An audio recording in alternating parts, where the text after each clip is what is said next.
Le 10 mai 2024, à Cocody, Euphrasie Yaokwasi, ancienne ministre et titulaire de la chaire UNESCO, a dédicacé son livre intitulé « Comment naissent les étoiles ». L'alliance entre le genre et la paix en Côte d'Ivoire, coécrit avec la journaliste indépendante norvégienne Guri Charlotte Wiggen. Cet ouvrage de 170 pages contient 14 témoignages inspirants de femmes devenues leaders dans leurs communautés respectives. Comment elle a été inspirée dans l'écriture de cette œuvre, Euphrasie Yaokwasi explique. C'est à partir du Compédium. En fait, depuis 13 ans, on travaille à renforcer la visibilité, la participation et le leadership des femmes dans tous les secteurs. On travaille à leur donner aussi des informations pour qu'elles développent leur leadership, pour qu'elles puissent sortir ce qu'elles ont de meilleur en elles-mêmes. Et ça se fait pour toutes les femmes. Ça ne se fait pas pour la femme, mais ça se fait pour les femmes. Les femmes cadres de haut niveau, les jeunes filles qui ont des compétences à affirmer, les femmes qui excellent dans leur domaine mais qui n'ont pas forcément de diplôme, les femmes de la diaspora. Et ça fait 13 ans. On a vu que beaucoup de femmes ont bénéficié de nos conseils, de nos outils, de notre méthodologie et sont devenues des experts qui sont en train d'impacter d'autres femmes. Et c'est ce que nous voulons en fait.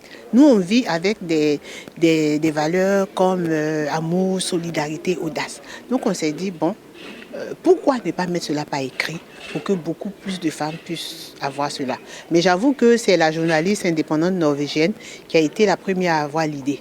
Quand je suis allée en Norvège, je suis allée parler de la résolution 1325 sur les femmes, la paix et la sécurité, parler du Compédium. Elle a crié « Waouh, on ne peut pas laisser ». Et elle est venue, elle a vu.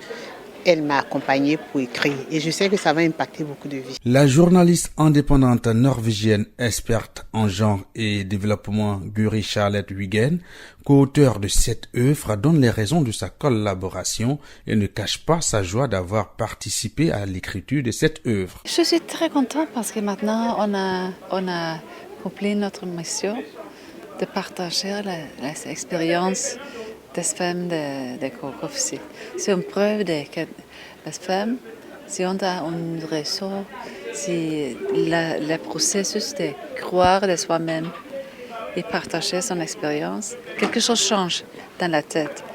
Et c'est important d'être dans un réseau comme Cocody. Denise Epoté, directrice de la distribution, du marketing et de la commercialisation du TV5 Monde, revient sur sa rencontre avec l'auteur et explique pourquoi elle a accepté de préfacer le livre. Qu'en 2020, elle a eu l'idée de faire ce livre, qui est d'ailleurs le deuxième qu'elle écrit, sur les profils de femmes qui ont bénéficié du compendium des compétences féminines.